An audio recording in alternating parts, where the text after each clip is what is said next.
고급 호텔 꼭대기에서 한 남자의 운명은 보이는 것 너머를 보는 눈을 가진 아이와 마주치며 바뀐다. 그녀의 침묵의 경고는 비극을 막고 신비와 상실, 그리고 계시가 뒤섞인 여정을 시작한다. 소녀의 각 그림은 거짓으로 지워진 과거의 파편들을 드러낸다. 이 아름다운 극복과 사랑의 이야기에 감동하셨다면 채널을 구독하고 어느 도시에서 시청 중이신지 알려주세요. 계속해서 서울의 화려한 강남 중심부에 자리 잡은 그랜드 스카이 호텔은 재벌 기업 KJ 테크놀로지의 회장 김민호가 항상 묵는 곳이었다. 최고급 스위트룸이 그를 위해 항상 준비되어 있었고 직원들은 그의 모든 취향과 습관을 완벽하게 파악하고 있었다. 오늘도 김민호는 해외 투자자들과의 긴 미팅을 마치고 지친 몸을 이끌고 호텔로 돌아왔다. 그의 어깨에는 30년간 쌓아온 성공의 무게가 실려 있었다. 회장님, 오늘도 수고 많으셨습니다.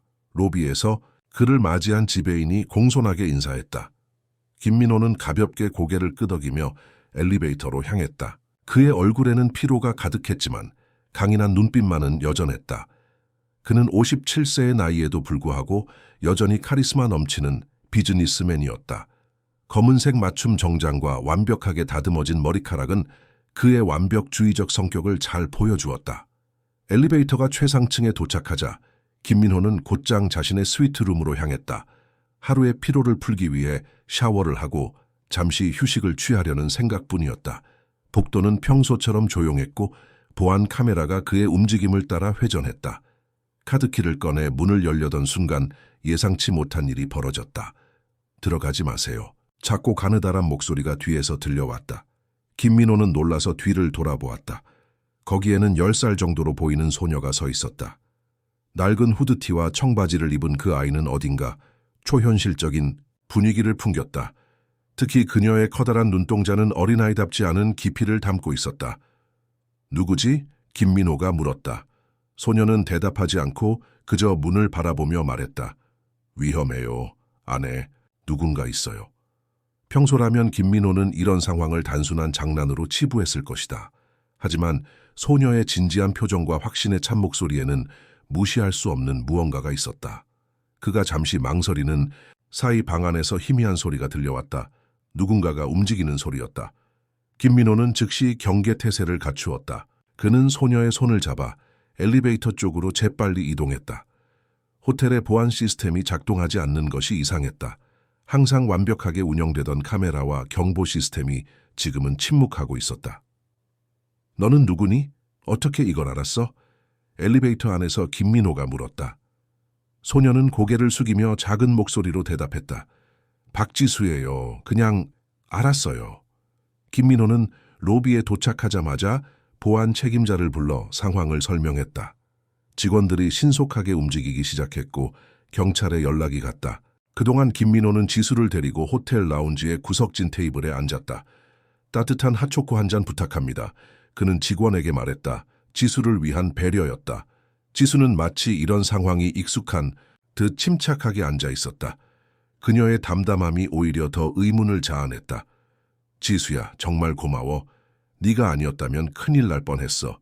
김민호가 말했다. 지수는 조용히 고개를 끄덕였다. 도와드리고 싶었어요. 어떻게 그걸 알았니? 누가 내 방에 있다는 걸. 지수는 잠시 생각하더니 대답했다. 그냥 보였어요. 제가 때때로 볼 수 있는 것들이 있어요. 김민호는 미심쩍은 표정을 지었지만 더 이상 캐묻지 않았다. 30분 후 경찰이 상황을 정리했다는 연락이 왔다. 그의 스위트룸에는 실제로 2명의 남자가 숨어 있었다.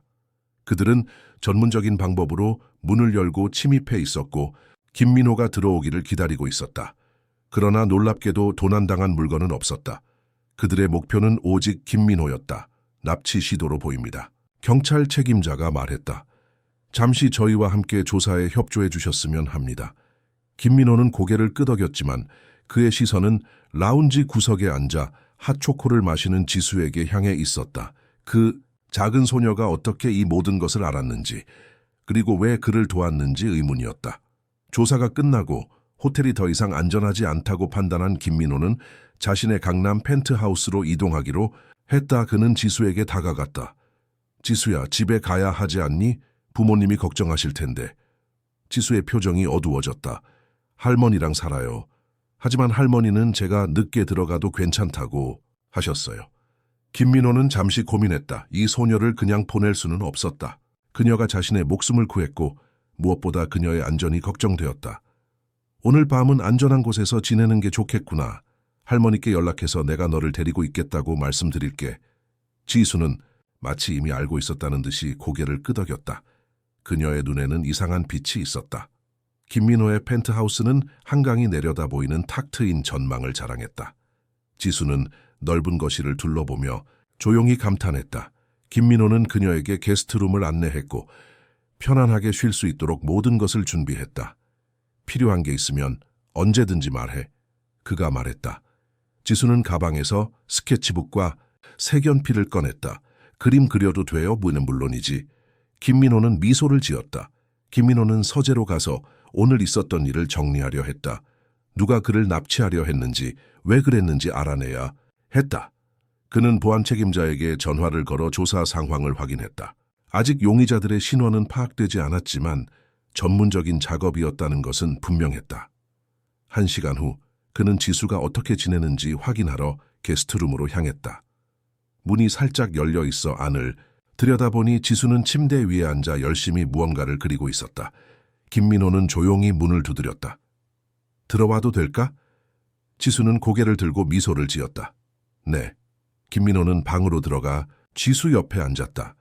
그녀의 스케치북에는 한 남자의 얼굴이 놀랍도록 섬세하게 그려져 있었다. 그 순간 김민호의 표정이 굳어졌다. 그림 속 인물은 그가 20년 넘게 보지 못했던 사람이었다. 최성재, 그의 옛 동업자이자 가장 신뢰했던 친구였다. 이 사람 어떻게 알지? 김민호의 목소리가 떨렸다. 지수는 그림을 바라보며 대답했다. 이 사람이 회장님을 해치려고 해요. 오래전부터요. 김민호는 충격에 말을 잇지 못했다. 지수의 그림 아래에는 작은 글씨로 배신자라는 단어가 적혀 있었다. 성재와 그 사이에 있었던 일은 아무도 모르는 비밀이었다. 그런데 이 어린 소녀는 어떻게, 지수야, 이 사람을 어떻게 알게 된 거니? 김민호가 떨리는 목소리로 물었다. 지수는 그저 고개를 저었다. 모르겠어요. 그냥 제 머릿속에 그림이 보여요. 그리고 그걸 그리게 돼요. 김민호는 혼란스러웠다. 이 모든 것이 우연일 리 없었다. 지수가 그의 과거를 알고 있다는 것, 그리고 오늘 그를 구했다는 것, 모든 것이 어떤 연결고리를 가지고 있는 것 같았다. 그날 밤 김민호는 쉽게 잠들지 못했다. 과거의 기억들이 그의 마음을 괴롭혔다. 최성재와의 관계, 그리고 잃어버린 사랑, 모든 것이 복잡하게 얽혀 있었다. 그리고 이제 이 수수께끼 같은 소녀가 나타나 그의 삶을 다시 한번 뒤흔들고 있었다. 다음 날 아침, 김민호는 일찍 눈을 떴다. 잠을 설친 그의 얼굴에는 피로가 역력했다. 그는 거실로 나가 창밖으로 펼쳐진 서울의 아침 풍경을 바라보았다. 도시는 이미 분주하게 움직이고 있었다. 하지만 그의 마음은 여전히 어젯밤의 사건과 지수가 그린 그림에 머물러 있었다. 잘 주무셨어요? 뒤에서 들려온 지수의 목소리에 김민호는 깜짝 놀라 돌아보았다. 지수는 어제와 같은 옷을 입고 있었지만 머리카락은 깔끔하게 정돈되어 있었다. 아, 지수야, 일어났구나. 배고프지? 아침 먹을래? 김민호가 물었다. 지수는 고개를 끄덕였다. 그녀의 표정은 여전히 조용했지만 눈빛은 생기가 넘쳤다. 가정부가 준비한 아침 식사가 식탁 위에 차려져 있었다. 김민호는 지수를 식탁으로 안내했다. 그들은 잠시 침묵 속에서 식사를 했다. 지수야, 네 할머니께 연락드려야 할 것 같은데 전화번호를 알려줄 수 있니? 김민호가 물었다. 지수는 숫자를 천천히 말했고 김민호는 메모했다. 그는 곧바로 전화를 걸었다. 통화음이 몇 번 울린 후 나이든 여성의 목소리가 들렸다. 여보세요? 안녕하세요. 저는 김민호라고 합니다. 지수가 지금 저와 함께 있습니다. 전화 너머로 놀란 목소리가 들렸다. 아이고, 지수가 거기 있었군요. 어제 밤부터 찾았는데 어떻게 된 일인가요? 김민호는 어제 있었던 일을 간략하게 설명했다. 지수의 할머니 김순자 씨는 처음에는 걱정하는 기색이었지만 지수가 안전하다는 말에 안도했다. 지수가 가끔 이렇게 사라져서 걱정이에요. 특별한 아이거든요. 순자 씨가 말했다. 특별하다는 게 무슨 의미인가요? 김민호가 물었다. 순자 씨는 잠시 침묵했다가 이야기를 이어갔다. 지수는 보통 아이들과는 달라요. 때때로 일어날 일들을 미리 알아요. 처음에는 저도 믿지 않았지만 여러 번 경험하면서 그 아이의 능력이 진짜라는 걸 알게 됐죠. 김민호는 놀라움을 감추지 못했다. 그래서 지수가 어제 그를 구할 수 있었던 것이다. 제가 지수를 집으로 데려다 드리겠습니다. 김민호가 제안했다. 감사합니다만 괜찮으시다면 지수가 조금 더 당신과 함께 있었으면 해요. 아마도 이유가 있을 거예요. 순자 씨의 목소리에는 특별한 의미가 담겨 있었다. 통화를 마친 김민호는 생각에 잠겼다. 지수의 능력이 사실이라면 그녀가 최성재의 얼굴을 그린 것도 우연이 아닐 것이다. 지수야, 내 할머니와 통화했어. 오늘 하루 더 여기 있어도 된대. 김민호가 말했다. 지수는 미소를 지었다. 알고 있었어요. 아침 식사 후 김민호는 지수에게 그림을 더 그려줄 수 있는지 물었다. 지수는 기꺼이 동의했고 그들은 거실 소파에 나란히 앉았다. 김민호는 그녀에게 새 스케치북과 고급 색연필 세트를 건넸다. 어제 그린 남자에 대해 더 알고 있니? 김민호가 조심스럽게 물었다. 지수는 연필을 들고 그림을 그리기 시작했다. 그는 회장님을 미워해요. 오래전부터요. 그가 뭔가를 숨겼어요. 편지들. 김민호의 눈이 커졌다. 편지? 어떤 편지? 지수는 대답하지 않고 계속해서 그림을 그렸다. 이번에는 건물이 형태를 갖추기 시작했다. 오래된 창고처럼 보이는 건물이었다. 이곳이 어디니? 김민호가 물었다. 숨겨진 것들이 있는 곳이에요. 지수가 대답했다. 김민호는 그림을 자세히 살펴보았다. 그것은 분명 KJ 테크놀로지의 첫 사무실이었던 창고였다. 30년 전 그와 최성재가 사업을 시작했던 곳, 그 장소는 이제 버려져 있었지만 회사의 역사적 가치 때문에 아직 팔리지 않고 남아 있었다. 지수야, 네가 이 장소를 어떻게 알지? 김민호는 점점 더 혼란스러워졌다. 지수는 고개를 들어 김민호를 바라보았다. 저도 몰라요. 그냥 보여요. 김민호는 일어나 서재로 향했다. 그는 오래된 사진첩을 꺼내 들었다. 그 안에는 그와 최성재가 함께 찍은 사진들이 있었다. 젊은 시절 그들은 최고의 친구이자 파트너였다. 하지만 그것은 모두 과거의 일이었다. 그는 다시 거실로 돌아와 지수에게 사진을 보여주었다. 이 사람이 네가 그린 사람이 맞니? 지수는 사진을 유심히 보더니 고개를 끄덕였다. 네, 맞아요. 하지만 이 사진에서는 그가 아직 나쁜 사람이 아니었어요. 김민호는 깊은 숨을 들이쉬었다. 어떻게 그걸 알 수 있어? 그냥 알아요. 지수의 대답은 단순했지만 그 안에는 김민호가 이해할 수 없는 깊이가 있었다. 김민호는 소파에 앉아 과거를 회상했다. 최성재와 그는 대학 시절부터 친구였다. 함께 KJ 테크놀로지를 설립했고 초기에는 성공적으로 회사를 운영했다. 하지만 해외 사업 확장 과정에서 의견 충돌이 있었고 결국 김민호가 회사를 인수하면서 둘의 관계는 완전히 끊어졌다. 그 후 최성재는 해외로 떠났고 20년간 소식이 없었다. 성재가 다시 한국에 돌아왔나 보구나. 김민호가 혼잣말처럼 중얼거렸다. 지수는 새로운 그림을 그리기 시작했다. 이번에는 한 여성의 얼굴이었다. 긴 머리카락과 부드러운 미소를 가진 아름다운 여성이었다. 김민호의 표정이 순간 굳어졌다. 그림 속 여성은 이서연, 그의 첫사랑이었다. 서연과 그는 대학 시절에 만나 깊은 사랑에 빠졌지만 그가 유학을 떠나면서 관계가 끊어졌다. 몇 개월간 편지를 주고받았지만 어느 순간부터 서연의 편지가 오지 않았다. 김민호는 그녀가 자신을 잊었다고 생각했고 결국 그도 앞으로 나아갔다. 이 여자 누구지? 김민호의 목소리가 떨렸다. 지수는 그림에 잃어버린 사랑이라고 적었다. 이분은 회장님이 아직도 사랑하는 사람이에요. 그리고 제 할머니와 관련이 있어요. 김민호는 혼란스러웠다. 내 할머니 김순자 씨, 어떻게 서연 씨와 관련이 있지? 지수는 잠시 생각하더니 대답했다. 제 엄마의 이름은 박은지였어요. 하지만 그녀는 제 진짜 엄마가 아니에요. 저를 입양했어요. 김민호는 점점 더 복잡한 이야기에 당혹스러워했다.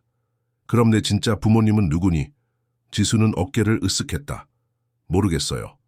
하지만 제가 태어났을 때 이 여자분이 저를 돌봐주셨대요. 그리고 나서 제 엄마 박은지가 저를 입양했어요. 김민호는 일어나 창가로 걸어갔다. 그의 마음은 혼란스러웠다. 서연, 그의 첫사랑. 그녀와의 추억은 여전히 그의 마음 깊은 곳에 자리하고 있었다. 그리고 이제 이 수수께끼 같은 소녀가 나타나 과거의 상처를 다시 열고 있었다. 지수야, 내 엄마는 지금 어디 계시니? 김민호가 물었다. 지수의 표정이 어두워졌다. 사라졌어요. 2년 전에 아무도 어디로 갔는지 몰라요. 김민호는 깊은 동정심을 느꼈다. 그는 지수에게 다가가 조심스럽게 손을 그녀의 어깨에 올렸다. 걱정하지 마. 내가 도와줄게. 지수는 고개를 들어 김민호를 바라보았다. 그녀의 눈에는 눈물이 고여 있었지만 동시에 희망의 빛도 있었다. 고마워요, 회장님. 김민호는 마음을 정했다. 그는 최성재가 돌아온 이유와 서연과의 과거, 그리고 지수와의 연결고리를 밝혀내야 했다. 그는 휴대폰을 꺼내 비서에게 전화를 걸었다. 오늘 모든 일정을 취소해. 그리고 최성재에 대한 정보를 모두 찾아봐. 그가 언제 한국에 돌아왔는지, 지금 어디에 있는지 알아내야 해. 통화를 마친 김민호는 지수를 바라보았다.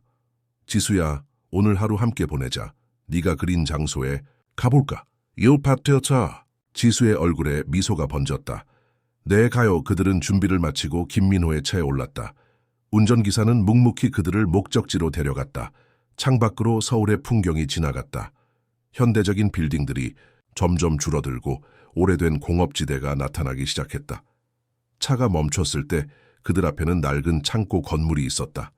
KJ 테크놀로지의 시작이라고 쓰인 오래된 간판이 아직도 희미하게 보였다. 여기야. 김민호가 말했다.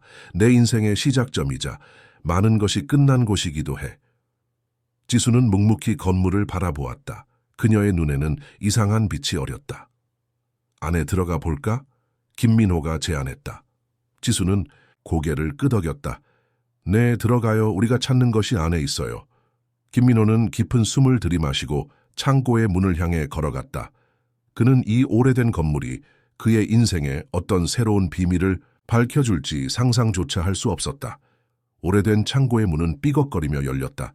먼지가 공기 중에 떠다니고 햇빛은 높은 창문을 통해 희미하게 들어왔다.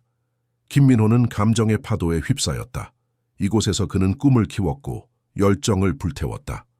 그리고 이곳에서 그의 인생에서 가장 큰 배신도 경험했다. 30년이 지났는데도 여전히 갔구나. 김민호가 중얼거렸다. 지수는 조용히 창고 안으로 들어섰다. 그녀의 눈은 공간을 탐색하듯 이리저리 움직였다. 마치 무언가를 찾고 있는 것 같았다. 저기예요. 지수가 갑자기 말했다. 그녀는 창고 구석에 있는 오래된 사무실로 향했다. 그곳은 김민호와 최성재가 함께 일했던 공간이었다. 김민호는 지수를 따라갔다. 사무실 문은 잠겨 있었지만 김민호는 여전히 열쇠를 가지고 있었다. 이 열쇠를 항상 가지고 다녔어. 그가 말했다. 왜인지는 나도 모르겠어. 문이 열리자 먼지 쌓인 책상과 의자, 그리고 낡은 서류 캐비닛이 나타났다. 모든 것이 시간 속에 멈춰 있는 것 같았다. 지수는 바로 구석에 있는 벽장으로 향했다. 여기에요. 이 안에 무언가 있어요. 김민호는 의아한 표정으로 벽장을 바라보았다. 그곳에는 그저 오래된 서류들만 있을 텐데 지수는 고개를 저었다. 아니에요. 더 깊은 곳에 무언가 있어요. 김민호는 벽장 문을 열었다. 안에는 예상대로 오래된 서류 더미가 쌓여 있었다. 그는 서류들을 조심스럽게 꺼내기 시작했다. 초기 사업 계획서, 계약서, 재무제표, 모두 과거의 기억을 불러일으키는 것들이었다. 그러나 모든 서류를 꺼낸 후에도 지수는 만족하지 않았다. 그녀는 벽장 안쪽을 가리켰다. 저기 바닥 판자가 다른 것 같아요. 김민호는 몸을 숙여 바닥을 살펴보았다. 지수의 말대로 벽장 안쪽 바닥의 일부가 다른 부분과 약간 다르게 보였다.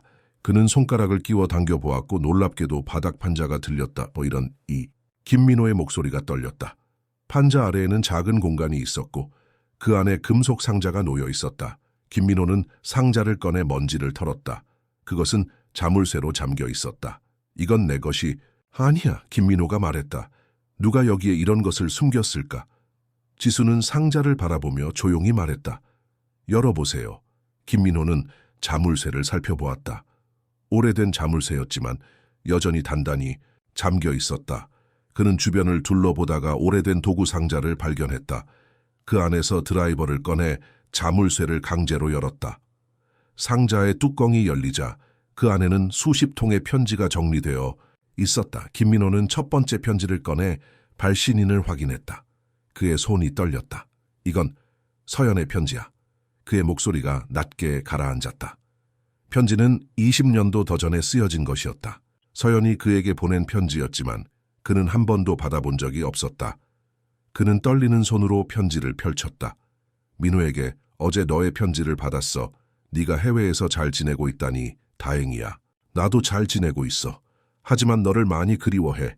매일 밤 네 생각을 하며 잠들어. 김민호는 더 읽지 못하고 편지를 내려놓았다. 그의 눈에 눈물이 고였다. 이런 편지들이 내게 오지 않았어. 그가 말했다. 누군가 가로챈 거야. 지수는 조용히 다른 편지들을 살펴보았다. 이 편지들은 모두 이서연 씨가 회장님께 보낸 거예요. 그리고 이건 그녀는 다른 더미의 편지를 가리켰다. 회장님이 서연 씨에게 보낸 편지들이에요. 하지만 보내지지 않았어요. 김민호는 충격에 휩싸였다. 그는 서연에게 여러 편지를 보냈고 답장이 오지 않자 결국 포기했다. 그런데 이제 보니 그의 편지도 가로채졌던 것이다. 누군가가 의도적으로 그들의 관계를 방해했다.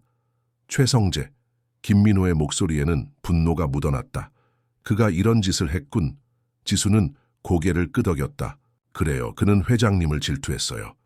그리고 회장님이 사랑하는 모든 것을 빼앗고 싶어 했어요.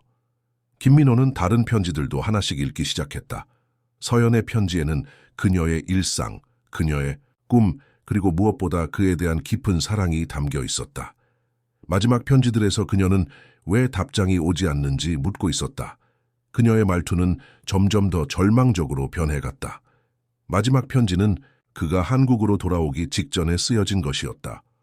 민회에게 이것이 마지막 편지가 될 것 같아. 1년 넘게 내 답장을 기다렸지만 이제는 현실을 받아들여야 할 것 같아. 너는 새 삶을 찾았고 나는 여기 남겨졌어. 너를 원망하지는 않아. 다만 작별 인사라도 해주었으면 좋았을 텐데 항상 행복하길 바래. 나는 네가 준 추억을 간직하며 살아갈게. 영원히 너를 사랑하는 서연.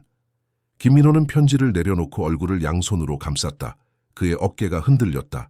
20년이 넘는 세월 동안 그는 서연이 자신을 잊었다고 생각했다. 그리고 그녀도 똑같이 생각했을 것이다. 그들의 사랑은 누군가의 악의적인 계획에 의해 산산조각났다. 서연은 지금 어디 있지? 김민호가 물었다. 지수는 잠시 생각하더니 대답했다. 그녀는 아프세요? 기억을 잃어가고 있어요. 김민호의 표정이 굳어졌다. 무슨 말이야? 옛 치매예요. 서울 동쪽에 있는 요양원에 계세요. 지수의 목소리는 작았지만 분명했다. 김민호는 일어나 창문 쪽으로 걸어갔다. 밖으로 보이는 도시의 풍경은 30년 전과는 완전히 달라져 있었다. 세월은 모든 것을 변화시켰지만 그의 마음속 서연에 대한 감정만은 여전했다. 그녀를 만나봐야겠어. 김민호가 결심한 듯 말했다. 지수는 상자 안에 다른 물건들을 살펴보았다. 그녀는 작은 사진첩을 발견했다. 사진첩 안에는 젊은 시절의 서연과 김민호가 함께 찍은 사진들이 있었다. 그들은 웃고 있었고 행복해 보였다. 이게 서연 씨인가요? 지수가 물었다. 김민호는 사진을 받아들고 부드럽게 미소 지었다. 그래, 이게 서연이야. 우리가 처음 만났을 때 그녀는 대학에서 문학을 공부하고 있었어. 너무나 아름답고 지적이고 따뜻한 사람이었지. 그녀가 저를 돌봐주었다고 들었어요. 지수가 말했다. 김민호는 놀란 표정으로 지수를 바라보았다. 무슨 말이야? 고모 할머니가 그러셨어요. 제가 태어났을 때 이서연 씨가 저를 돌봐주셨대요. 그리고 나서 박은지 씨, 제 엄마가 저를 입양했어요. 김민호는 의아했다. 서연이 지수를 돌봤다면 그들 사이에는 어떤 연결고리가 있는 것일까? 그리고 박은지는 누구였을까? 박은지, 그 이름이 왠지 익숙한데. 김민호가 중얼거렸다. 그는 다시 상자를 살펴보았고 그 안에서 작은 다이어리를 발견했다. 그것은 서연의 다이어리였다. 김민호는 다이어리를 조심스럽게 열었다. 마지막 페이지에는 그가 한국으로 돌아온 직후의 날짜가 적혀 있었다. 오늘 민호가 돌아왔다는 소식을 들었다. 하지만 그는 나를 찾지 않았다. 최성재가 맞았나 보다. 민호는 정말 나를 잊었나 보다. 이제 나도 앞으로 나아가야 할 때다. 은지가 기다리고 있다. 은지? 김민호는 혼란스러웠다. 서연이 은지라는 사람을 알고 있었던 거야? 지수는 고개를 끄덕였다. 네, 제 엄마예요. 박은지는 이서연 씨의 친구였대요. 그리고 그녀는 회장님을 알고 있었어요. 모든 것이 점점 더 복잡해지고 있었다. 김민호는 이 모든 것이 어떻게 연결되어 있는지 이해하기 위해 애썼다. 우리는 서연을 만나러 가야 해. 김민호가 결심했다. 그녀만이 이 모든 것을 설명해 줄 수 있을 거야. 그들은 창고를 떠나기 전에 모든 편지와 사진, 그리고 다이어리를 조심스럽게 가방에 넣었다. 이 물건들은 잃어버린 시간의 조각들이었고 이제 김민호는 그 조각들을 다시 맞추기로 결심했다. 차 안에서 김민호는 비서에게 전화를 걸어 서울 동쪽에 있는 모든 요양원 목록을 요청했다. 지수는 창밖을 바라보며 조용히 앉아 있었다. 회장님, 지수가 갑자기 말했다. 저는 회장님이 왜 저를 도와주시는지 알아요. 김민호는 그녀를 바라보았다. 그래? 왜라고 생각하니? 회장님은 제가 특별하다고 생각하시니까요. 하지만 사실은 회장님도 저에게 특별해요. 지수의 말에는 깊은 의미가 담겨 있었다. 김민호는 잠시 생각에 잠겼다. 이 소녀와 자신 사이에는 분명 특별한 연결고리가 있었다. 그것이 무엇인지는 아직 알 수 없었지만 그는 곧 진실을 밝혀낼 것이다. 서연을 만나면 모든 것이 명확해질 거야. 김민호가 말했다. 지수는 미소를 지었다. 네, 그럴 거예요. 차는 서울의 번잡한 거리를 지나 동쪽으로 향했다. 김민호의 마음은 희망과 두려움이 뒤섞여 있었다. 20년 만에 서연을 다시 만난다는 생각에 그의 심장은 빠르게 뛰었다. 하지만 그녀가 그를 기억할지, 그리고 그녀의 상태가 어떨지에 대한 걱정도 컸다. 그들이 알지 못하는 사이 서울의 다른 한편에서는 최성재가 그들의 움직임을 주시하고 있었다. 그의 계획은 이제 막 시작되고 있었다. 서울 외곽의 조용한 언덕 위에 자리 잡은 평화요양원은 주변의 아름다운 정원으로 둘러싸여 있었다. 건물은 현대적이면서도 따뜻한 느낌을 주었고 큰 창문들은 자연빛이 내부로 충분히 들어오도록 설계되어 있었다. 김민호의 차가 요양원 입구에 도착했을 때 그의 심장은 마치 처음 사랑에 빠졌을 때처럼 빠르게 뛰고 있었다. 여기인가? 김민호가 물었다. 지수는 고개를 끄덕였다. 네, 서연 씨가 여기 계세요. 그들은 차에서 내려 요양원 로비로 들어갔다. 안내 데스크에 앉아있는 간호사가 미소를 지으며 그들을 맞이했다. 안녕하세요. 무엇을 도와드릴까요? 김민호는 긴장한 목소리로 대답했다. 안녕하세요. 이서연 씨를 뵈러 왔습니다. 간호사는 방문자 명단을 확인했다. 예약하셨나요? 아니요. 오랜 친구입니다. 오랫동안 해외에 있다가 최근에 돌아왔습니다. 김민호가 설명했다. 간호사는 잠시 망설이다가 고개를 끄덕였다. 이서연님은 오늘 컨디션이 괜찮으신 편입니다. 하지만 방문 시간은 30분으로 제한되어 있습니다. 그리고 그녀는 잠시 목소리를 낮추었다. 서연님은 간혹 사람들을 알아보지 못하시니 너무 실망하지 마세요. 김민호는 깊은 숨을 들이마셨다. 알겠습니다. 간호사는 그들을 복도를 따라 안내했다. 지수는 조용히 김민호의 손을 잡았다. 그는 그녀의 작은 손에서 이상한 위로를 느꼈다. 여기입니다. 간호사가 말했다. 들어가셔도 좋습니다. 문이 열리자 김민호는 창가에 앉아있는 여성의 뒷모습을 보았다. 그녀의 머리카락은 이제 회색이 섞여 있었지만 여전히 우아하게 어깨 위로 늘어져 있었다. 그녀는 밖에 정원을 바라보고 있었다. 서연 씨? 김민호의 목소리가 떨렸다. 여성이 천천히 돌아보았다. 그녀의 얼굴은 나이가 들었지만 여전히 그가 기억하는 아름다움을 간직하고 있었다. 그녀의 눈은 잠시 혼란스러워 보였고 그런 다음 희미한 인식의 빛이 번쩍였다. 누구? 그녀가 물었다. 김민호는 천천히 그녀에게 다가갔다. 저예요. 민호입니다. 김민호. 서연의 눈이 커졌다. 민호? 정말 당신이 민호예요?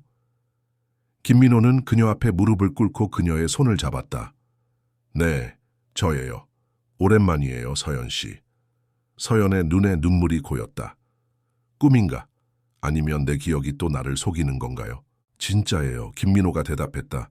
정말 제가 왔어요. 서연은 천천히 손을 뻗어 김민호의 얼굴을 만졌다. 그녀의 손가락이 그의 주름진 피부를 따라 움직였다. 많이 변했네요. 하지만 눈빛은 여전해요.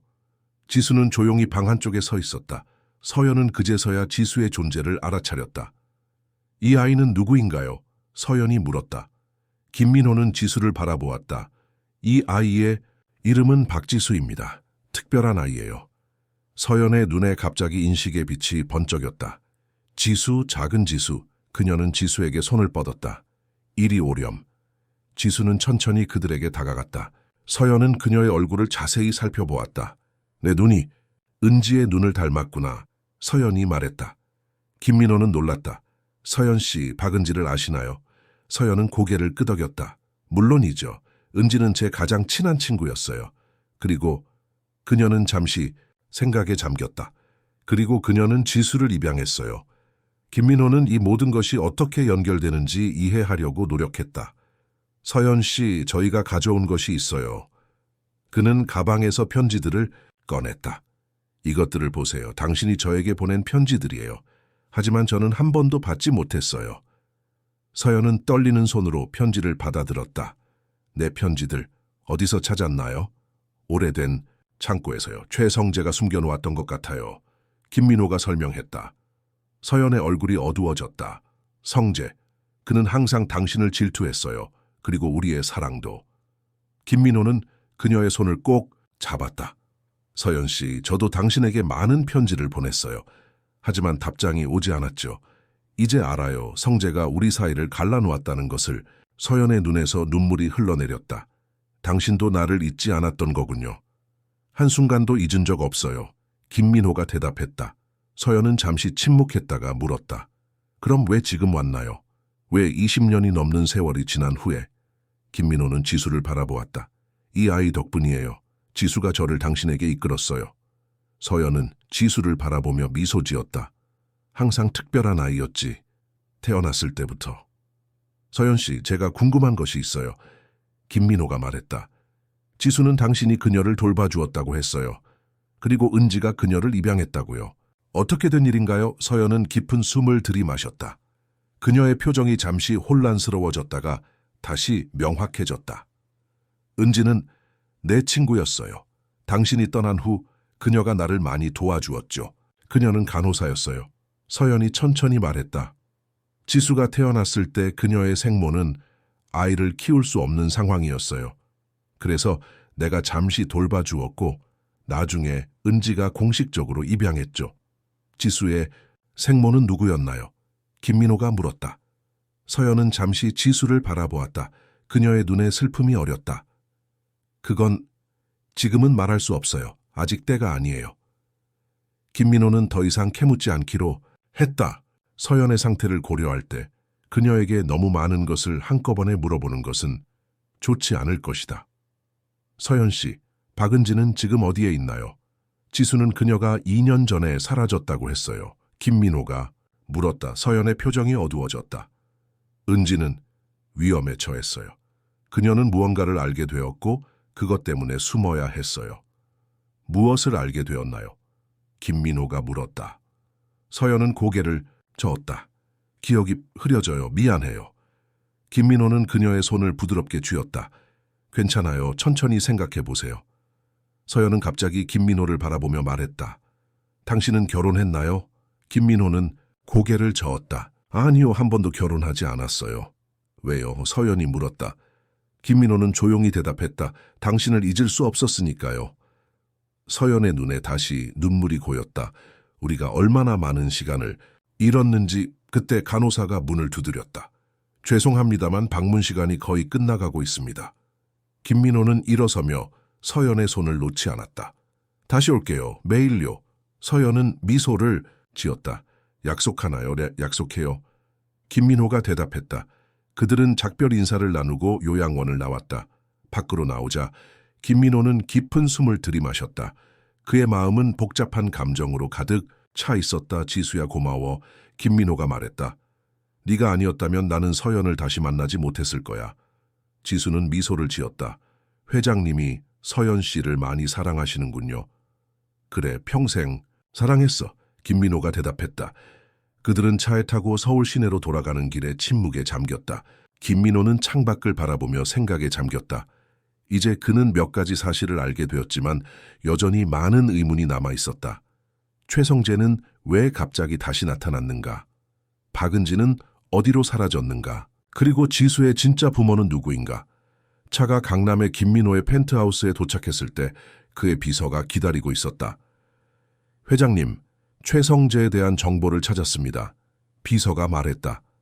김민호는 고개를 끄덕였다. 들어와서 이야기하자 그들은 거실로 들어갔다. 지수는 자신의 방으로 가서 그림을 그리기 시작했다.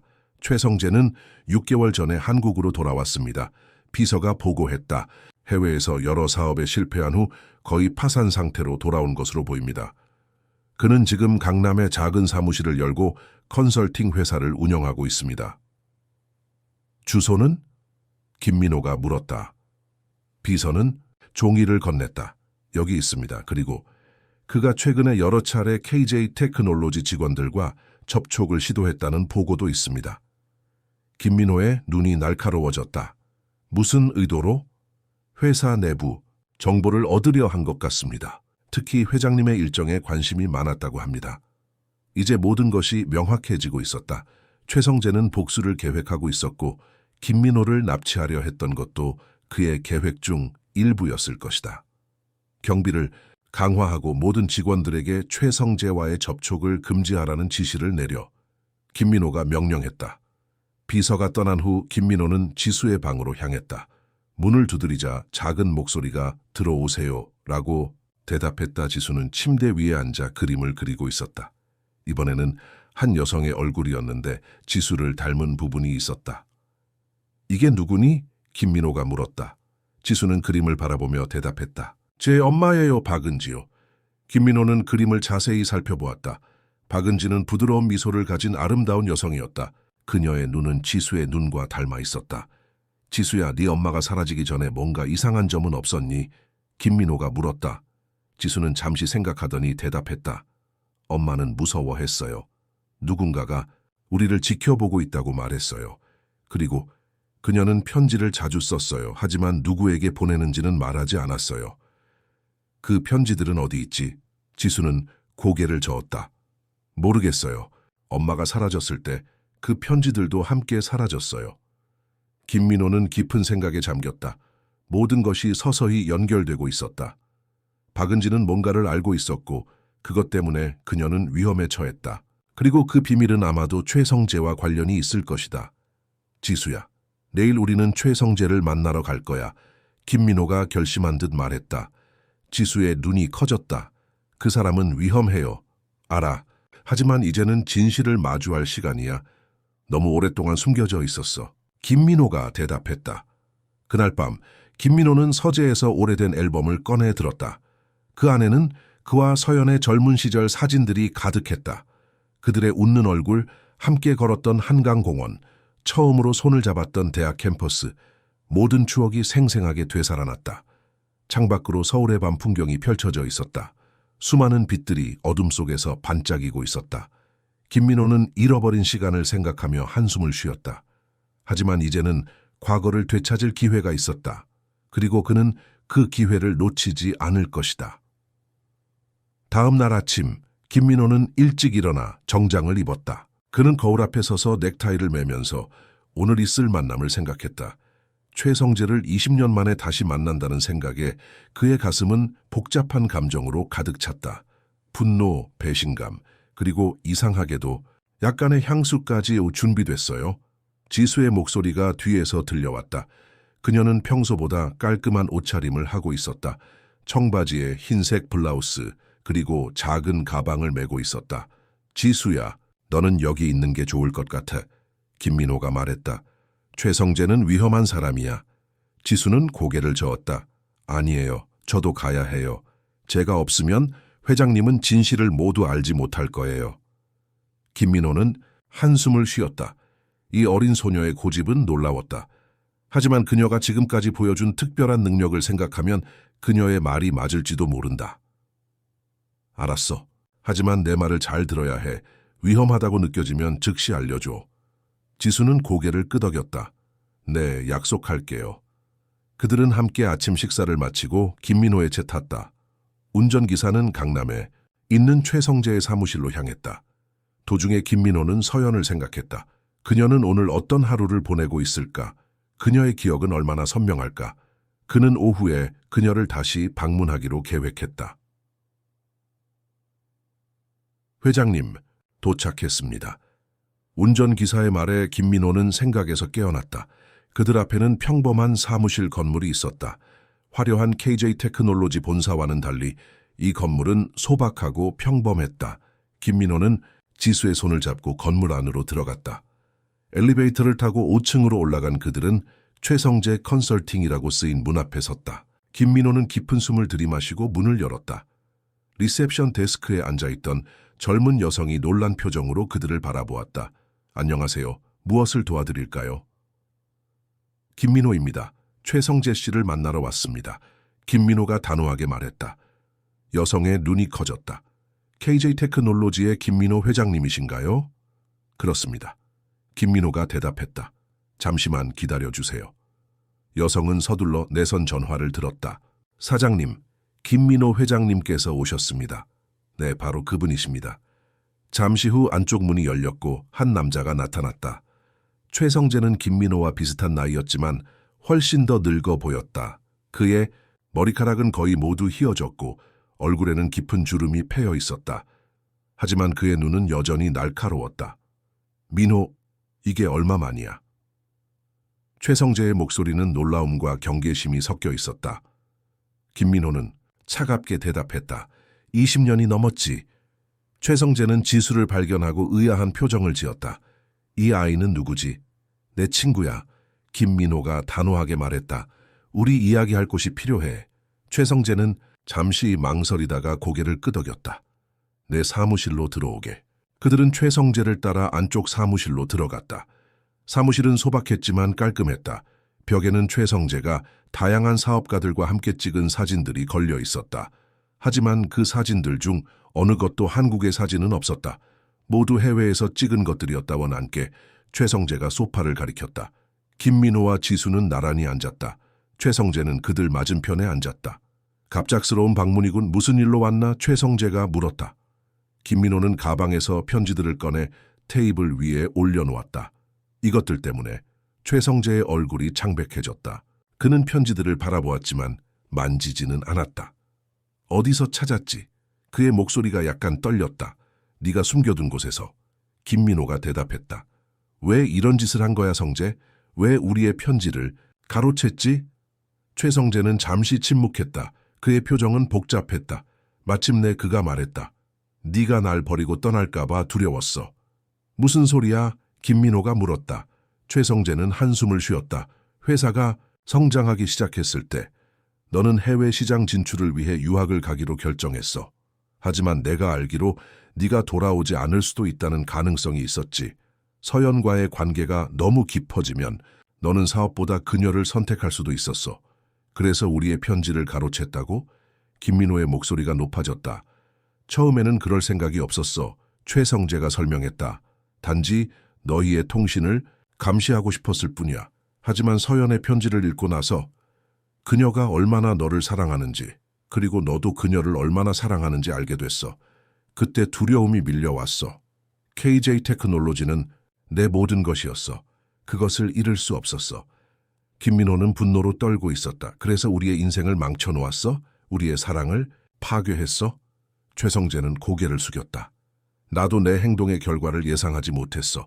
단지 회사를 지키고 싶었을 뿐이야. 그게 다야? 김민호가 물었다. 그것만으로는 충분하지 않아. 최근에 나를 납치하려 한 것도 내 계획이었지? 최성재의 표정이 변했다. 납치? 무슨 소리야? 김민호는 그의 표정을 유심히 살펴보았다. 최성재의 놀란 표정은 진짜처럼 보였다. 이틀 전 누군가가 내 호텔 방에 침입해 나를 기다리고 있었어. 이 아이가 아니었다면 난 그들의 손에 넘어갔을 거야. 최성재는 진심으로 놀란 표정이었다. 난 그런 짓을 하지 않았어, 민호. 물론 내가 한 일들이 있지만 그건 20년도 더 전의 일이야. 지금은 난 그저 다시 시작하려고 한국에 돌아왔을 뿐이야. 김민호는 확신할 수 없었다. 최성재가 거짓말을 하고 있을 수도 있다. 하지만 그의 반응은 너무 자연스러워 보였다.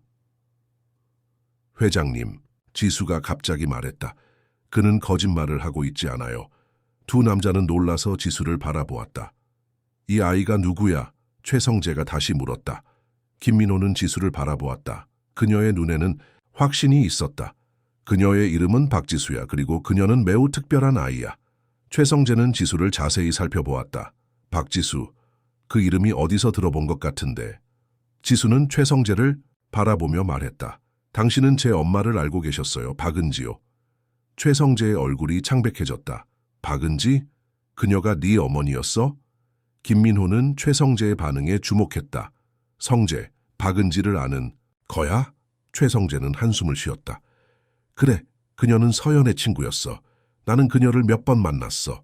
그리고 그는 잠시 말을 멈추었다. 그녀는 몇 년 전에 나를 찾아왔어. 해외에서. 언제? 김민호가 물었다. 약 3년 전이야. 최성재가 대답했다. 그녀는 서연에 관한 이야기를 들려주었어. 서연이 치매를 앓고 있다고. 그리고 그녀는 내가 가지고 있는 편지들에 대해 알고 있었어. 어떻게? 김민호가 놀라서 물었다. 최성재는 지수를 바라보았다. 서연이 그녀에게 말했대.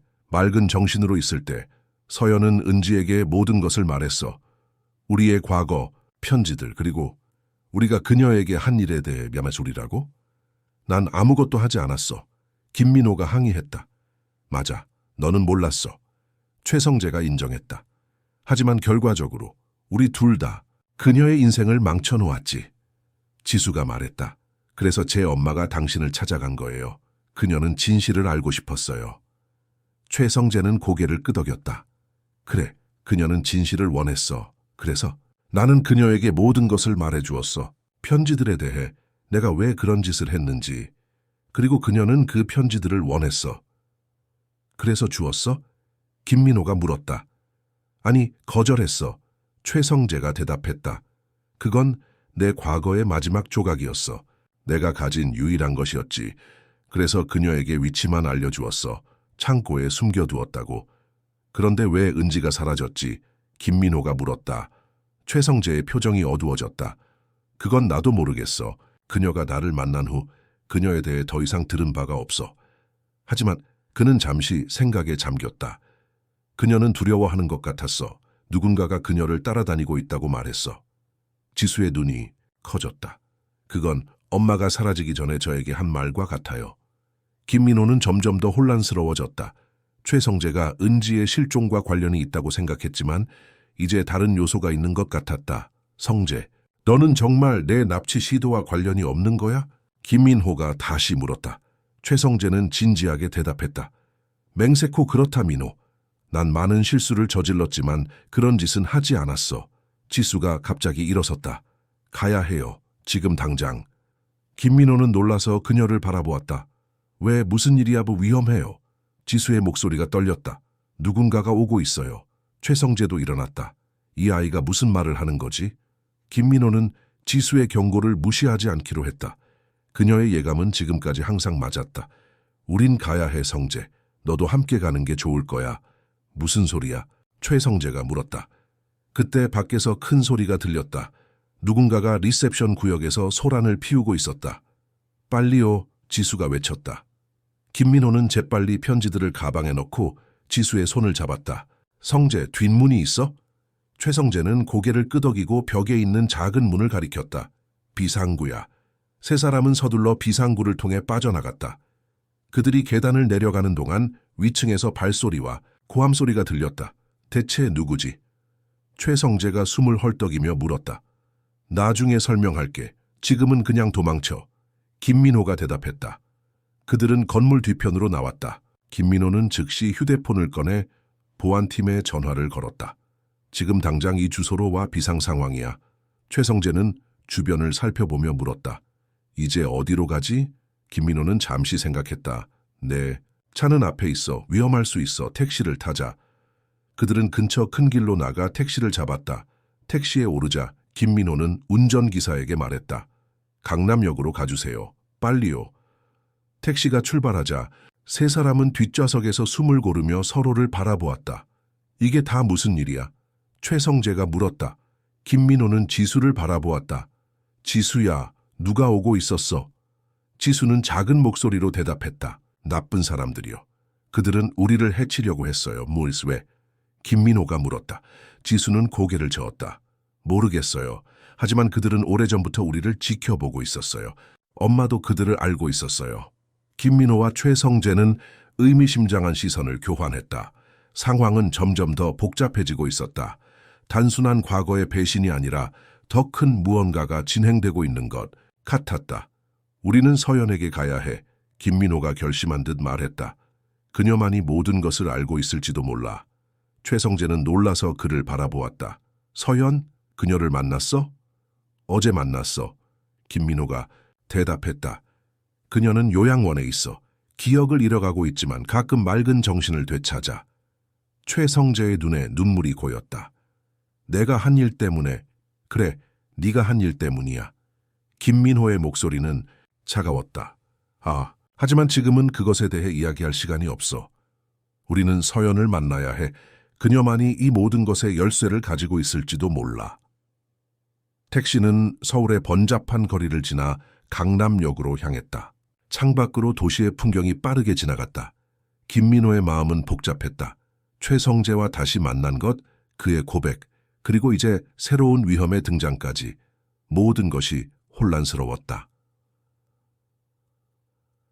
하지만 한 가지는 분명했다.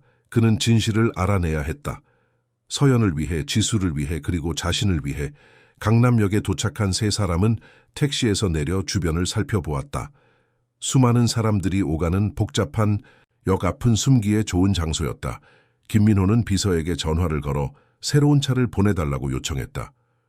이제 어떻게 할 거야? 최성재가 물었다. 그의 얼굴은 아직도 창백했고 손은 약간 떨리고 있었다. 서연을 만나러 갈 거야. 김민호가 대답했다. 하지만 먼저 안전한 곳에서 계획을 세워야 해. 그들은 근처의 카페로 들어갔다. 창가에서 멀리 떨어진 구석진 테이블에 자리를 잡고 앉았다. 지수는 김민호 옆에 붙어 앉았고 최성재는 그들 맞은편에 앉았다. 커피 한 잔과 핫초코 하나, 그리고 김민호는 최성재를 바라보았다. 아메리카노. 최성재가 말했다. 주문을 마치고 그들은 잠시 침묵을 지켰다. 마침내 김민호가 입을 열었다. 이 모든 일이 단순한 과거의 일이 아닌 것 같아. 누군가가 우리를 노리고 있어. 최성재는 고개를 끄덕였다.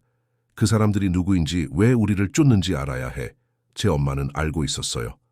지수가 작은 목소리로 말했다. 그래서 그들이 엄마를 쫓았어요. 김민호는 지수의 손을 잡았다. 지수야, 네 엄마가 뭔가 특별한 것을 가지고 있었니?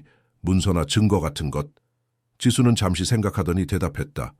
엄마는 항상 작은 노트북을 가지고 다녔어요. 아무에게도 보여주지 않았고 항상 잠가 두었어요. 엄마가 사라지기 전날 밤 그녀는 그 노트북과 함께 오랫동안 앉아 있었어요. 그 노트북은 지금 어디 있지? 김민호가 물었다. 뭐다 모르겠어요. 엄마와 함께 사라졌어요. 최성재가 갑자기 말했다. 은지가 나를 만났을 때 그녀는 뭔가를 조사하고 있다고 했어. 서연과 나, 그리고 너에 관한 것 말고도 다른 무언가를. 무엇을? 김민호가 물었다. 최성재는 한숨을 쉬었다. 그녀는 자세히 말하지 않았어. 하지만 그것이 매우 위험하다고 했어. 그리고 그는 잠시 말을 멈추었다. 그녀는 그것이 KJ 테크놀로지와 관련이 있다고 했어. 김민호의 눈이 커졌다. 내 회사와 어떤 관련이지? 모르겠어. 그녀는 더 이상 말하지 않았어. 김민호는 깊은 생각에 잠겼다. KJ 테크놀로지는 한국에서 가장 성공적인 기술 기업 중 하나였다. 그것은 국가 경제에 중요한 영향을 미치는 기업이었고 수많은 이해관계자들이 있었다. 혹시 회사 내부에 문제가 있는 건 아닐까? 김민호가 중얼거렸다. 지수가 갑자기 가방에서 스케치북을 꺼냈다. 그녀는 빠르게 그림을 그리기 시작했다. 김민호와 최성재는 조용히 그녀를 지켜보았다. 몇 분 후 지수는 그림을 보여주었다. 그것은 한 건물의 스케치였는데 김민호는 즉시 그것을 알아보았다. 이건 KJ 테크놀로지의 연구소 건물이야. 지수는 고개를 끄덕였다. 여기에 무언가 있어요. 제 엄마가 찾던 것이. 최성재는 그림을 자세히 살펴보았다. 이 아이의 능력은 정말 놀라워. 어떻게 이런 것을 알 수 있지? 김민호는 대답하지 않았다. 그는 지수의 그림을 계속 바라보았다. KJ 테크놀로지의 연구소는 서울 외곽에 위치한 고도로 보안이 철저한 시설이었다. 회사의 가장 중요한 기술과 프로젝트들이 그곳에서 개발되고 있었다. 우리는 연구소에 가봐야 해. 김민호가 결정했다. 최성재는 놀란 표정을 지었다. 지금 그곳은 엄청나게 보안이 철저할 텐데 난 아직도 회장이야. 김민호가 대답했다. 접근에는 문제가 없어. 그때 김민호의 휴대폰이 울렸다. 그의 비서였다. 회장님, 차가 준비되었습니다. 강남역 3번 출구 앞에 있습니다. 알았어. 곧 나갈게. 김민호가 대답했다. 그들은 음료를 급히 마시고 카페를 나섰다. 3번 출구 앞에는 검은색 리무진이 대기하고 있었다. 김민호의 보안 담당자가 차 옆에 서 있었다. 회장님, 안전하십니까? 보안 담당자가 물었다. 그래, 괜찮아. 이 사람들은 나와 함께 갈 거야. 김민호가 최성재와 지수를 가리키며 말했다. 그들은 차에 올랐고 김민호는 운전기사에게 지시했다. 먼저 평화, 요양원으로 가자. 차가 출발하자 최성재는 창밖을 바라보며 물었다. 서연이 우리를 만나주겠어? 김민호는 고개를 끄덕였다. 그녀의 상태가 좋다면 우리와 이야기할 수 있을 거야. 그녀는 우리가 알지 못하는 많은 것을 알고 있어. 차는 서울의 복잡한 도로를 빠져나가 외곽으로 향했다. 도시의 고층 건물들이 점점 뒤로 물러가고 녹색 언덕과 나무들이 보이기 시작했다. 지수는 창밖을 바라보며 조용히 앉아 있었다. 지수야, 괜찮니? 김민호가 물었다. 지수는 고개를 끄덕였다. 네, 괜찮아요. 그냥 이상한 느낌이 들어요. 어떤 느낌? 최성재가 물었다. 마치 모든 것이 연결되어 있는 것 같아요. 모든 조각들이 제자리를 찾아가고 있어요. 지수의 말은 어린아이의 것이라고 믿기 어려울 정도로 깊이가 있었다. 1시간 후 그들은 평화요양원에 도착했다. 김민호는 먼저 내려 지수의 손을 잡았다. 최성재는 마지막으로 내렸는데 그의 얼굴에는 긴장감이 역력했다. 20년 만에 서연을 다시 만나다니 최성재가 중얼거렸다. 김민호는 그를 차갑게 바라보았다. 기억해, 네가 그녀에게 한 일 때문에 그녀는 이곳에 있는 거야. 최성재는 고개를 숙였다. 아라미스. 그들은 함께 요양원 로비로 들어갔다. 김민호는 안내 데스크로 향했다. 안녕하세요. 이서연 씨를 뵈러 왔습니다. 간호사는 그를 알아보고 미소를 지었다. 아, 김 회장님. 어제 오셨었죠. 서연님은 오늘 상태가 매우 좋으세요. 방금 점심을 드셨어요. 감사합니다. 이분들도 함께 가도 될까요? 김민호가 최성재와 지수를 가리키며 물었다. 간호사는 잠시 망설이다가 고개를 끄덕였다. 네, 괜찮습니다. 하지만 너무 오래 계시면 서연님이 피곤해하실 수 있어요. 알겠습니다. 그들은 복도를 따라 서연의 방으로 향했다. 문 앞에 서서 김민호는 깊은 숨을 들이마셨다. 준비됐어? 그가 최성재에게 물었다. 최성재는 긴장한 표정으로 고개를 끄덕였다. 해야 할 일이야. 김민호는 문을 두드렸다. 서연 씨, 저예요. 민호입니다. 들어오세요. 서연의 부드러운 목소리가 들렸다. 문이 열리자 서연은 창가의 의자에 앉아 있었다. 그녀는 오늘 특별히 아름다워 보였다. 머리카락은 단정하게 정리되어 있었고 옅은 분홍색 스웨터를 입고 있었다. 그녀는 미소를 지으며 김민호를 바라보았지만 최성재를 보자 그녀의 표정이 굳어졌다. 성재? 그녀의 목소리가 떨렸다. 최성재는 문간에 서서 움직이지 못했다. 서연, 오랜만이야. 서연은 천천히 일어섰다. 그녀의 손이 약간 떨렸지만 그녀의 눈은 또렷했다. 왜 왔어? 그녀가 물었다. 용서를 구하러 왔어. 최성재가 대답했다. 내가 한 일에 대해 진심으로 미안해. 서연은 잠시 그를 바라보았다. 그녀의 눈에는 복잡한 감정이 어려 있었다. 마침내 그녀는 고개를 끄덕였다. 들어와, 모두 앉아. 그들은 방 안으로 들어갔다. 김민호와 지수는 소파에 앉았고 최성재는 구석의 의자에 앉았다. 서연은 다시 자신의 의자에 앉았다. 서연 씨, 저희가 질문이 있어요. 김민호가 말했다. 서연은 미소를 지었다. 알아요. 모두 답을 찾고 있죠. 박은지에 대해 알려주세요. 김민호가 물었다. 그녀는 어디에 있나요? 서연은 한숨을 쉬었다. 은지, 그녀는 용감한 여성이었어요. 너무 용감해서 위험에 처했죠. 어떤 위험인가요? 최성재가 물었다. 서연은 최성재를 바라보았다. 당신이 그녀에게 진실을 말했을 때 그녀는 더 깊이 파고들기 시작했어요. 그녀는 기자였어요. 진실을 찾는 것이 그녀의 일이었죠. 기자였어요? 지수가 놀라서 물었다. 서연은 지수를 향해 따뜻한 미소를 지었다. 그래, 지수야. 네 엄마는 유명한 조사 기자였어. 하지만 그녀는 너를 입양한 후 그 일을 그만뒀어. 너를 안전하게 키우기 위해서였지. 김민호는 혼란스러웠다. 하지만 그녀가 무엇을 조사하고 있었나요? 서연의 표정이 심각해졌다. KJ 테크놀로지의 비밀 프로젝트에 대해서요. 김민호는 놀랐다. 무슨 프로젝트요? 인공지능 기술과 관련된 것이었어요. 서연이 설명했다. 은지는 그 프로젝트가 불법적인 방법으로 진행되고 있다고 의심했어요.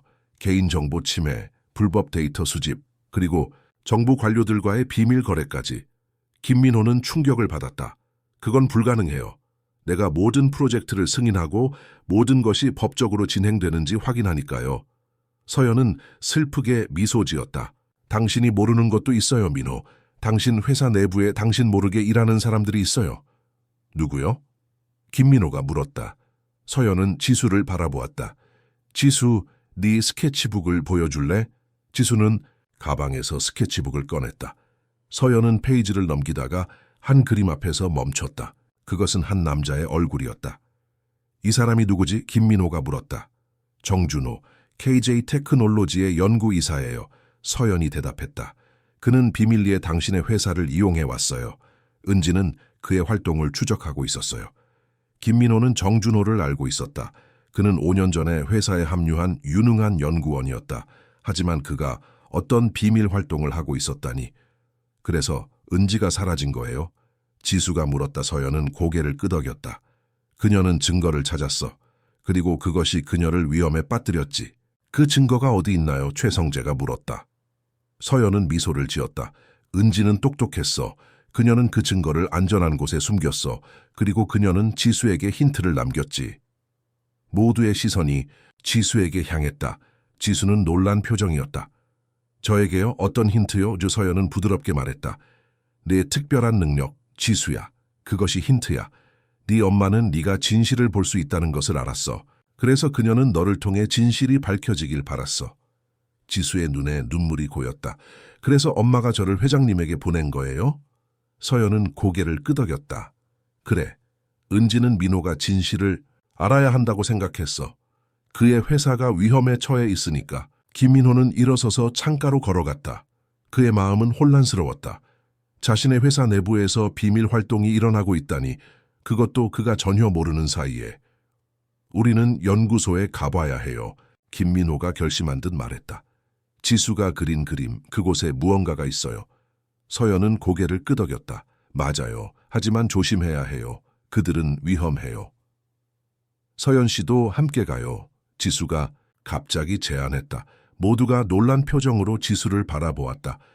그건 불가능해, 지수야. 김민호가 말했다. 서연 씨는 여기서 돌봄이 필요해. 지수는 고개를 저었다. 아니에요. 서연 씨가 있어야 해요. 그녀는 진실의 일부예요. 서연은 지수의 손을 잡았다. 지수 말이 맞아요. 나도 가야 해요. 은지가 나에게도 무언가를 맡겼거든요. 김민호와 최성재는 서로를 바라보았다. 이것은 위험한 결정이었지만 지수의 직감은 지금까지 항상 옳았다. 알았어요. 김민호가 마침내 동의했다. 하지만 서연 씨의 안전이 최우선이에요. 서연은 미소를 지었다. 걱정 마요. 내 상태는 오늘 꽤 좋아요. 그리고 그녀는 김민호의 눈을 바라보았다. 당신과 함께라면 난 어디든 갈 수 있어요. 김민호는 그녀의 손을 잡았다. 20년이 넘는 세월이 흘렀지만 그들 사이의 연결은 여전히 강했다. 함께 가요. 그가 말했다. 진실을 찾으러. 그들은 요양원의 허가를 받아 서연을 데리고 나왔다. 김민호의 채올은 그들은 이제 KJ 테크놀로지 연구소로 향했다. 그곳에서 그들은 마침내 모든 의문에 대한 답을 찾을 수 있을 것이다. 차창 밖으로 석양이 비치기 시작했다. 하루가 저물어가고 있었지만 그들의 여정은 이제 막 시작되고 있었다. KJ 테크놀로지 연구소는 서울 외곽의 넓은 부지에 자리 잡고 있었다. 현대적인 유리 건물은 저녁 노을에 반사되어 마치 불타오르는 것처럼 보였다. 김민호의 차가 정문 앞에 도착했을 때 경비원들이 즉시 알아보고 깊이 고개를 숙였다. 회장님, 안녕하십니까? 오늘 방문 예정이 없으셨는데요? 경비 책임자가 말했다. 갑작스러운 방문이네. 이분들은 나의 손님이야. 김민호가 차 안의 사람들을 가리키며 말했다. 경비원은 잠시 망설였다. 규정상 모든 방문자는 사전 승인이 필요했다. 하지만 회장이 직접 온 이상 거절할 수는 없었다. 네, 회장님. 손님들의 신분증만 확인하면 됩니다. 김민호는 고개를 끄덕였다. 물론이지. 신분 확인을 마친 후 그들은 연구소 안으로 들어갔다. 저녁 시간이었지만 건물 안은 여전히 활기찼다. 연구원들은 밤늦게까지 일하는 경우가 많았다. 정준호 이사의 사무실이 어디지? 김민호가 안내 데스크의 직원에게 물었다. 3층 동쪽 윙에 있습니다, 회장님. 직원이 대답했다. 김민호는 고개를 끄덕였다. 고마워. 그들은 엘리베이터를 타고 3층으로 올라갔다. 서연은 김민호의 팔을 잡고 있었고 지수는 그들 앞에서 걸었다. 최성재는 뒤에서 조용히 따라왔다. 이곳은 정말 인상적이군요. 서연이 주변을 둘러보며 말했다. 당신이 자랑스러워할 만한 회사를 만들었어. 최성재가 덧붙였다. 김민호는 고개를 끄덕였지만 그의 마음은 복잡했다. 이 회사가 그의 자랑이었지만 지금은 그 안에 숨겨진 비밀이 있다는 사실이 그를 괴롭히고 있었다. 동쪽 윙에 도착하자 그들은 정준호 연구이사라고 쓰인 명패가 달린 문 앞에 섰다. 김민호는 문을 두드렸다. 들어오세요. 안에서 목소리가 들렸다. 문이 열리자 정준호는 컴퓨터 앞에 앉아 있었다. 그는 40대 중반의 날카로운 눈매를 가진 남자였다. 회장을 보자 그는 즉시 일어섰다. 회장님, 이런 늦은 시간에 어쩐 일로? 그의 시선이 서연, 지수 그리고 최성재에게 향했을 때 그의 표정이 굳어졌다. 준호 씨, 잠시 이야기할 시간이 있나? 김민호가 물었다. 정준호는 억지 미소를 지었다. 물론입니다, 회장님. 들어오세요. 그들은 사무실 안으로 들어갔다. 사무실은 깔끔하게 정리되어 있었고 벽에는 다양한 상과 증명서가 걸려 있었다. 준호 씨, 우리는 오로라 프로젝트에 대해 이야기하러 왔어.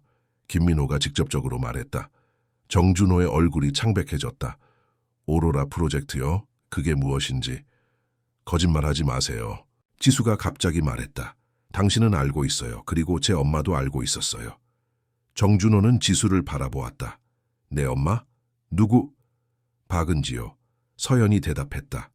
그녀가 당신의 비밀 프로젝트를 조사하고 있었죠. 정준호의 표정이 변했다. 그는 잠시 생각하더니 한숨을 쉬었다. 알겠습니다. 회장님, 저는 설명할 기회를 기다리고 있었습니다. 그럼 지금이 기회야. 김민호가 말했다. 오로라 프로젝트가 뭐지? 정준호는 컴퓨터 앞에 앉아 키보드를 두드렸다. 벽에 있는 대형 스크린이 켜지면서 복잡한 데이터와 도표가 나타났다. 오로라는 차세대 인공지능 기술입니다. 정준호가 설명했다. 인간의 뇌를 모방한 신경망 구조를 사용해 거의 인간 수준의 사고와 감정을 시뮬레이션할 수 있습니다. 이게 왜 비밀 프로젝트인가? 김민호가 물었다. 정준호는 잠시 망설였다. 개발 과정에서 일부 윤리적 경계를 넘었기 때문입니다. 우리는 실제 인간 두뇌 데이터를 사용했습니다. 동의 없이 수집된 데이터였죠.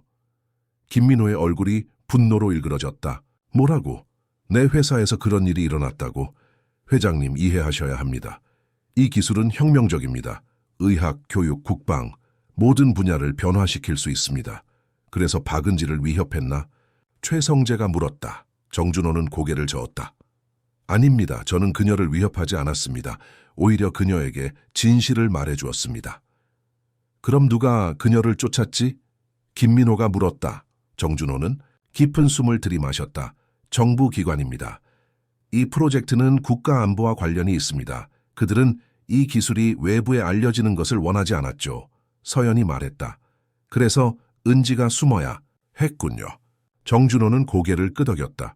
그녀는 증거를 가지고 있었습니다. 그리고 그것을 공개하려 했죠.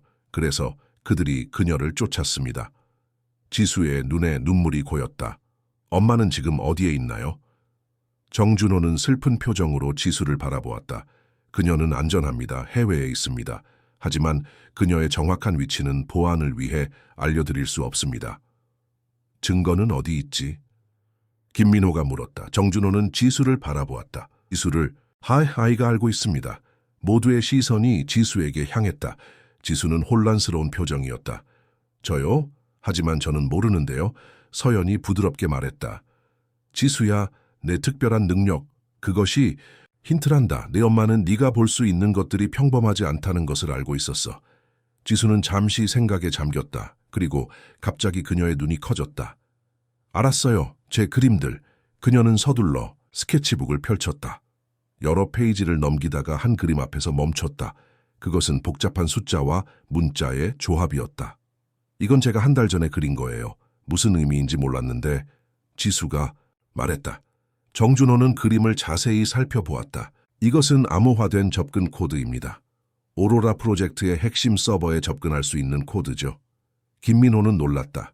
은지가 어떻게 이 코드를 알았지? 그녀는 뛰어난 기자였습니다. 정준호가 대답했다. 그리고 저도 그녀를 도왔습니다. 이 프로젝트가 잘못된 방향으로 가고 있다는 것을 알았기 때문이죠. 김민호는 결심한 표정으로 말했다. 이 프로젝트를 중단시켜야겠어. 불법적인 방법으로 진행된 연구는 KJ 테크놀로지의 가치와 맞지 않아. 정준호는 고개를 끄덕였다. 알고 있습니다, 회장님. 사실 저도 이 프로젝트의 윤리적 문제에 대해 오랫동안 고민해왔습니다. 하지만 압력이 너무 컸습니다. 누구의 압력이지? 최성재가 물었다. 정부 고위 관료들입니다. 정준호가 대답했다. 그들은 이 기술을 국가안보에 활용하려 했습니다. 김민호는 깊은 숨을 들이마셨다. 상황은 그가 생각했던 것보다 더 복잡했다. 하지만 그는 옳은 일을 해야 한다는 것을 알고 있었다. 준호 씨 이 코드를 사용해 모든 데이터를 백업해. 그리고 나서 프로젝트를 완전히 중단시켜. 내일 아침 나는 이사회를 소집하고 이 문제에 대해 공개적으로 논의할 거야. 정준호는 놀란 표정이었다. 회장님, 그렇게 하시면 엄청난 반발이 있을 겁니다. 회사의 주가도 크게 하락할 수 있고요. 김민호는 단호하게 대답했다. 그래도 옳은 일을 해야 해. KJ 테크놀로지는 윤리적인 기업이 될 것이다. 비록 그것이 단기적으로 손해를 가져온다 해도. 서연은 자랑스러운 표정으로 김민호를 바라보았다. 항상 옳은 일을 선택하는 당신, 그것이 내가 당신을 사랑했던 이유예요. 김민호는 그녀의 손을 잡았다. 그리고 앞으로도 그럴 거야. 정준호는 컴퓨터로 돌아가 지수가 그린 코드를 입력하기 시작했다. 화면에는 수많은 파일과 데이터가 나타났다. 이것이 오로라 프로젝트의 모든 것입니다. 정준호가 말했다. 박은지가 찾던 증거죠. 김민호는 화면을 살펴보았다. 그곳에는 불법적인 데이터 수집 증거, 정부 관료들과의 비밀 계약, 그리고 프로젝트의 진정한 목적에 관한 문서들이 있었다. 이 모든 것을 백업해 김민호가 명령했다. 그리고 나서 이 데이터를 안전한 곳에 보관할 거야. 지수가 갑자기 말했다. 이제 엄마를 만날 수 있나요? 김민호는 지수를 바라보았다. 그녀의 눈에는 희망이 가득했다. 그래 지수야, 이제 안전해졌으니 네 엄마도 돌아올 수 있을 거야. 정준호가 말했다. 제가 그녀에게 연락할 방법이 있습니다. 이 일이 해결되면 그녀에게 알리겠습니다. 서연은 지수를 안아주며 말했다. 곧 네 엄마를 만날 수 있을 거야, 지수야. 그들은 연구소에서 필요한 모든 데이터를 확보한 후 건물을 떠났다. 밤은 이미 깊었고 서울의 불빛이 밤하늘 아래 반짝이고 있었다. 이제 어디로 가실 건가요, 회장님? 운전기사가 물었다. 김민호는 서연을 바라보았다. 서연 씨, 요양원으로 돌아가시겠어요? 아니면 서연은 미소를 지었다. 오늘은 당신과 함께 있고 싶어요. 20년이 넘는 시간을 기다렸는데 이제 더 이상 기다리고 싶지 않아요. 김민호는 그녀의 손을 꼭 잡았다. 저도 마찬가지예요. 저희 집으로 가주세요. 김민호가 운전기사에게 말했다. 차는 서울의 밤거리를 달려 강남의 김민호의 펜트하우스로 향했다. 차 안에서 그들은 각자의 생각에 잠겨 있었다. 최성재는 창밖을 바라보며 자신의 과거 행동에 대해 생각하고 있었다. 지수는 곧 만나게 될 엄마를 생각하며 미소 짓고 있었다. 서연은 김민호의 어깨에 기대어 평화롭게 쉬고 있었다. 펜트하우스에 도착한 그들은 거실에 모여 앉았다. 김민호는 와인을 꺼내 성인들에게 한 잔씩 따랐고 지수에게는 따뜻한 핫초코를 준비했다. 오늘 일에 대해 건배합시다. 김민호가 잔을 들었다. 진실과 정의를 위해 모두가 잔을 들어 건배했다. 그리고 김민호는 서연을 바라보았다. 찾아낸 사랑을 위해. 서연의 눈에 눈물이 고였다. 20년이 지났지만 내 마음은 변하지 않았어요. 저도 마찬가지예요. 김민호가 대답했다. 최성재는 조용히 일어섰다. 난 이만 가봐야겠어. 오늘은 많은 일이 있었고 내일도 바쁜 하루가 될 것 같군. 김민호는 고개를 끄덕였다. 성재 고마워. 오늘 내 도움이 컸어. 최성재는 쓴웃음을 지었다. 내가 한 일을 조금이나마 갚을 수 있어서 다행이야. 앞으로도 필요하면 언제든 연락해. 그는 작별 인사를 하고 펜트하우스를 떠났다. 지수는 피곤한 표정으로 하품을 했다. 지수야, 이제 자러 가자. 그 서연이 말했다. 오늘 많은 일이 있었잖아. 지수는 고개를 끄덕였다. 네, 피곤해요. 김민호는 지수를 게스트룸으로 안내했다. 편안히 쉬어. 내일은 좋은 소식이 있을 거야. 지수는 침대에 누우며 미소 지었다. 고마워요, 회장님. 저를 도와주셔서. 아니, 지수야. 네가 나를 도와준 거야. 네가 아니었다면 나는 진실을 알지 못했을 거야. 김민호가 대답했다. 그는 방을 나와 서연과 함께 거실로 돌아왔다. 그들은 소파에 나란히 앉아 서울의 야경을 바라보았다.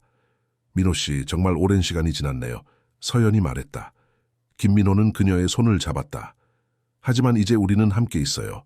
다시는 헤어지지 않을 거예요. 제 상태가 걱정되지 않나요? 저는 점점 기억을 잃어가고 있어요. 서연의 목소리에는 두려움이 배어 있었다. 김민호는 그녀의 얼굴을 부드럽게 쓰다듬었다. 당신이 모든 것을 잊어도 내가 기억할게요. 매일 당신에게 우리의 이야기를 들려줄 거예요. 당신이 나를 잊어도 내가 당신을 사랑하는 마음은 변하지 않을 거예요. 서연의 눈에서 눈물이 흘러내렸다. 그렇게 말해주어서 고마워요. 김민호는 무릎을 꿇고 그녀의 앞에 앉았다. 그는 주머니에서 작은 상자를 꺼냈다. 서연 씨, 20년 전에 하지 못했던 질문을 지금 하고 싶어요. 그는 상자를 열었다. 안에는 아름다운 다이아몬드 반지가 있었다. 저와 결혼해 주시겠어요? 서연은 놀란 표정으로 그를 바라보았다. 민호 씨, 너무 갑작스러울 수 있어요. 하지만 우리는 이미 너무 많은 시간을 잃었어요. 이제 더 이상 기다리고 싶지 않아요. 서연은 천천히 고개를 끄덕였다. 네, 결혼하고 싶어요. 당신과 함께라면 어떤 어려움도 이겨낼 수 있을 것 같아요. 김민호는 반지를 그녀의 손가락에 끼웠다. 그리고 그들은 20년 만에 키스를 나누었다. 그것은 마치 시간이 멈춘 것 같은 순간이었다. 1개월 후 김민호와 서연은 작은 정원에서 결혼식을 올렸다. 지수는 들러리였고 그녀의 엄마 박은지도 결혼식에 참석했다. 은지는 해외에서 안전하게 돌아온 후 딸과 감동적인 재회를 했다. 최성재도 참석하여 오랜 친구의 행복을 축하했다. KJ 테크놀로지는 오로라 프로젝트의 불법적인 측면을 공개하고 피해자들에게 보상하기로 결정했다. 회사는 일시적으로 주가가 하락했지만 김민호의 윤리적 결정은 오히려 대중의 신뢰를 얻게 되었다. 김민호는 서연의 이름을 딴 문화센터를 설립했다. 서연 문화센터는 예술, 문학, 그리고 교육 프로그램을 제공하는 곳이 되었다. 서연은 맑은 정신으로 있을 때마다 그곳을 방문하여 아이들에게 책을 읽어주곤 했다. 지수는 김민호와 서연의 집에서 함께 살게 되었다. 그녀의 엄마 은지는 자주 방문했지만 그녀의 직업 특성상 장기간 해외에 머무는 경우가 많았다. 하지만 이제 그들은 항상 연락을 유지했고 서로의 안전을 확인할 수 있었다. 지수의 특별한 능력은 계속해서 발전했다. 그녀는 미래의 가능성을 보는 능력을 통해 많은 사람들을 도왔다. 김민호는 그녀의 재능을 지원하고 그녀가 자신의 길을 찾을 수 있도록 도왔다. 어느 봄날 김민호와 서연, 지수, 그리고 은지는 한강공원에서 피크닉을 즐기고 있었다. 벚꽃이 만개한 나무 아래 그들은 행복한 시간을 보내고 있었다. 지수야, 새 그림 그렸니? 김민호가 물었다. 지수는 미소를 지으며 스케치북을 꺼냈다. 그녀가 그린 그림은 바로 지금의 장면이었다. 벚꽃 아래에서 피크닉을 즐기는 그들의 모습. 이건 현재의 우리네. 서연이 놀라서 말했다. 지수는 고개를 끄덕였다. 네, 이제 저는 과거와 미래뿐만 아니라 현재의 행복도 볼 수 있어요. 김민호는 서연의 손을 잡았다. 그녀는 오늘 특히 맑은 정신이었고 그들의 이야기를 모두 기억하고 있었다. 그는 이런 날들이 얼마나 소중한지 알고 있었다. 우리는 많은 시간을 잃었지만 앞으로의 시간은 우리의 것이야. 김민호가 말했다. 서연은 미소를 지었다. 맞아요. 과거는 중요하지 않아요. 중요한 것은 지금 이 순간이에요. 은지는 딸의 머리를 쓰다듬으며 말했다. 그리고 우리 지수 덕분에 우리는 모두 다시 만날 수 있었죠. 지수는 행복한 미소를 지었다. 그녀의 특별한 능력은 더 이상 부담이 아니라 선물이 되었다. 그것은 사랑하는 사람들을 하나로 모으고 진실을 밝히는 데 도움을 준 능력이었다. 벚꽃잎이 바람에 흩날리는 가운데 네 사람은 평화로운 시간을 즐겼다. 그들의 이야기는 슬픔과 상처로 시작되었지만 이제는 사랑과 희망으로 가득 찬 새로운 장이 시작되고 있었다. 김민호는 하늘을 바라보았다. 파란 하늘 위로 하얀 구름이 천천히 흘러가고 있었다. 그는 삶이 때로는 예상치 못한 방향으로 흘러간다는 것을 알게 되었다. 하지만 진실과 사랑 그리고 용기가 있다면 언제나 아름다운 결말을 찾을 수 있다는 것도 깨달았다. 함께 걸을까요? 서연이 제안했다. 김민호는 고개를 끄덕였다. 그래, 함께 걸어요. 이제부터 항상. 그들은 함께 일어나 강변을 따라 천천히 걷기 시작했다. 봄바람이 그들의 머리카락을 부드럽게 흩날렸고 벚꽃 잎은 그들의 발걸음 위에 아름다운 카펫을 만들어 주었다. 그것은 새로운 시작의 순간이었다. 과거의 상처를 딛고 미래를 향해 함께 걷는 순간, 지수는 뒤에서 그들의 모습을 바라보며 미소 지었다. 그녀의 눈에는 이미 그들의 행복한 미래가 보였다. 그리고 그것은 매우 아름다운 그림이었다.